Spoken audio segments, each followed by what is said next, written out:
Memahami kesedihan yang Anda rasakan. 1. Ketahuilah arti kesedihan.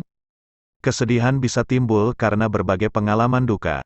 Kesedihan adalah emosi tidak menyenangkan yang biasanya bersifat sementara dan pada umumnya berasal dari faktor-faktor eksternal, seperti putus cinta, pertengkaran atau pertentangan pendapat dengan teman dekat, pindah dari rumah orang tua, atau kehilangan orang terkasih. Kesedihan adalah emosi normal yang dirasakan oleh banyak orang pada berbagai situasi dalam kehidupan mereka. Kesedihan yang timbul sebagai reaksi atas pengalaman duka akan memengaruhi konsentrasi, nafsu makan, dan pola tidur. 2. Ketahuilah perbedaan antara kesedihan dan depresi. Anda harus tahu bedanya kesedihan dan depresi sebab penanganannya juga berbeda. Tidak seperti kesedihan, faktor eksternal penyebab depresi biasanya tidak mudah dikenali. Orang-orang sekadar merasakannya. Jika dibandingkan dengan kesedihan, depresi adalah masalah yang lebih serius penyebab rasa tidak bahagia, kekurangan atau kelebihan tidur, kenaikan atau penurunan berat badan, bertambahnya atau berkurangnya nafsu makan, kekurangan energi, ketidakpedulian pada lingkungan sekitar, tidak mau terlibat secara sosial, sulit berkonsentrasi, dan rasa tidak berharga.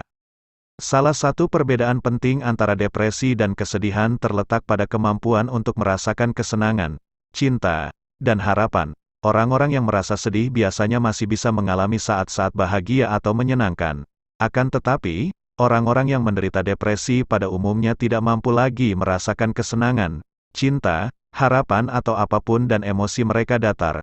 Terlebih lagi, penderita depresi seolah-olah tidak berdaya untuk membebaskan diri dari masalah sehingga mereka cenderung memikirkan hal-hal negatif, hidup di masa lalu, dan tidak mampu membuat dirinya bahagia. Depresi biasanya berlangsung lama dan bagi orang tertentu, masalah ini dialami selama berbulan-bulan, bertahun-tahun, atau seumur hidup, sedangkan kesedihan biasanya lebih mudah hilang dan bersifat sementara. Jika Anda merasa tidak sanggup mengatasi kesedihan sehingga mengganggu kegiatan sehari-hari dan Anda menduga adanya kemungkinan terkena gangguan depresi, segeralah berkonsultasi dengan ahli kesehatan mental. Depresi harus ditangani dengan psikoterapi dan pengobatan. Jadi, Anda harus mencari tahu apakah perasaan Anda lebih parah dari kesedihan biasa agar masalah Anda bisa ditangani dengan benar.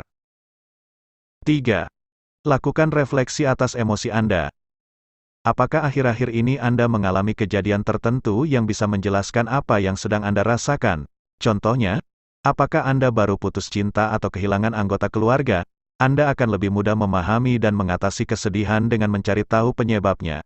Dengan melakukan refleksi, Anda juga bisa memastikan bahwa kesedihan yang Anda rasakan adalah reaksi normal atas apa yang terjadi, bukan depresi kronis. Selain itu, jika tahu penyebab kesedihan, Anda bisa menentukan cara yang paling tepat untuk mengatasinya.